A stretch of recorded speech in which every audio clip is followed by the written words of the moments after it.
भगवान कृष्ण भन्नुहुन्छ मातापिता च सामान्य तसद सेवा एव धर्म। यो भनेको चाहिँ मातापिता एकदमै सम्माननीय हुनुहुन्छ र उहाँको सेवा नै हाम्रो धर्म हो भनेको छ। के आजको दिनमा हामीले यो भनाइलाई पुरा गरेको छौँ त? अनि आज म सागर दस्तगर यही विषयलाई उठाउँदैछु। मेरो विषय छ वृद्ध आश्रम।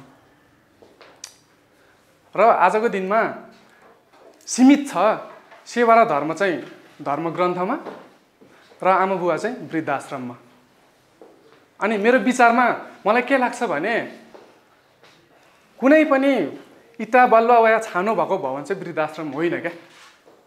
यदि कुनै पनि छोराछोरीको मनमा आमा बुबाको लागि माया छैन भने त्यो चाहिँ मैले वृद्ध आश्रमको रूपमा मान्दछु। र वृद्ध आश्रम आज देशमा पनि 70 वटा रहेछ। र कसैले मलाई सोध्छ तिमी कहाँ बस्छौ? अनि म भन्छु मेरो घर छैन तर मेरो बुबाको चाहिँ घर छ। तर आज अधिकांश व्यक्तिले के भन्नुहुन्छ? बुबा चाहिँ मेरो हो तर घर चाहिँ मेरो होइन। यो सही कि गलत? गलत। अधिकांशले के भन्नुहुन्छ? घर चाहिँ मेरो हो तर बुबा चाहिँ मेरो होइन। एकदम दुःख लाग्छ मलाई यो कुरामा, एकदमै दुःख लाग्छ। अनि 70 वटा वृद्ध आश्रम छ। अघि पनि मैले बिहान आउँदा न्युज हेरेँ। न्युजमा मैले के देख्दै गर्दै भन्दाखेरि सायद यो हाम्रो काठमाडौँकै शङ्खु भन्ने ठाउँमा एउटा ट्रिपर चाहिँ अनकन्ट्रोल भएर चाहिँ आश्रमको चाहिँ 3 जना व्यक्ति चाहिँ मरेको न्युज चाहिँ मैले बिहान हेरेको थिएँ। अनि मलाई लाग्यो के मन त उहिले मरिसक्यो अनि शरीर पो अहिले मरेको त होइन र? हजुरहरूलाई के लाग्छ? अरे 70 वटा वृद्ध आश्रम नेपालमा यति धेरै किन? अनि फेरि मैले एकचोटि ख्याल गरेँ सायद त्यो 70 वटा वृद्ध आश्रममा अटाएको व्यक्तिहरू चाहिँ लगभग 3 करोड जनताको मुटुमा नअटाएर पनि होला। अनि आजको समयमा भन्ने गर्छन् जस्तो कर्म उस्तै फल। मलाई अलिकति यो भनाइ नै गलत पनि लागिसक्यो क्या। किनभने यदि जस्तो कर्म बुवाआमाले गर्नुभएको थियो त्यस्तै फल पाउँथ्यो भने त आजको समयमा वृद्ध आश्रम भन्ने शब्दै सुनिन्थेन कि के थाहा।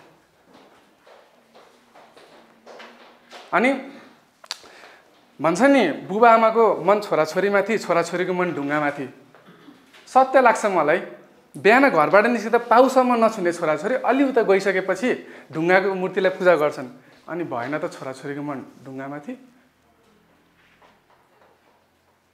अनि लगत है ठिक छ कसैको घरमा ढोग्ने संस्कृति छैन होला, सायद कसैको घरमा ढोग्ने बुबाआमै पो हुनुहुन्न कि।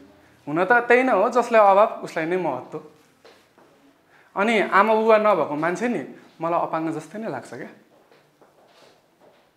जो म स्वयं हो म आफूले अपाङ्ग जस्तै लाग्छ। किनकि बुबाको आशीर्वाद बिना पाइला चल्दैन, आमाको आशीर्वाद र आमाको हातको खाना बिना शरीर नै चल्दैन। म त्यसै पनि अपाङ्ग। अनि तर यति कुरा थाहा हुँदै पनि हामी वृद्धाश्रम पठाउने है।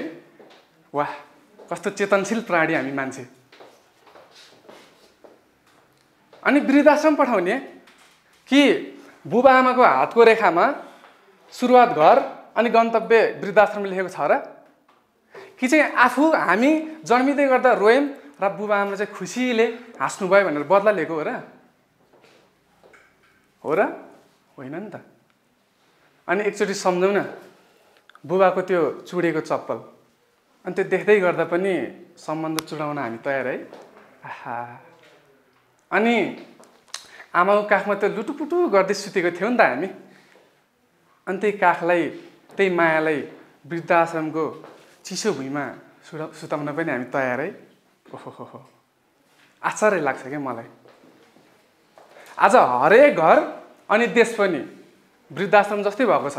कि छोराछोरी नभएर कि छोराछोरीको मन टाढा भएर।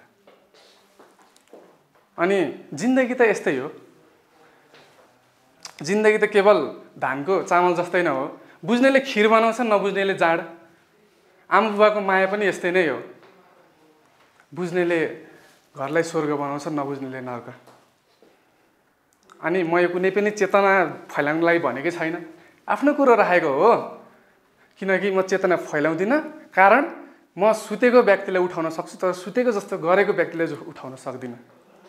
अनि त्यही भएर केही नगरौ, यसलाई रोक्नुको लागि यो ट्रेन्ड जुन चलेको छ चलन, यो रोक्नुको लागि चाहिँ सबैले घरमा गएर आमा बुबालाई चाहिँ म हजुरलाई धेरै माया गर्छु, हजुरले मलाई जन्म दिनुभएकोमा धेरै धन्यवाद, I love you momo and dad भन्यो भने सायद यो सम्बन्धको डोरी कसिन्छ अनि वृद्धाश्रमसँग तन्किएको डोरी चाहिँ चुट्टिन्छ। धन्यवाद।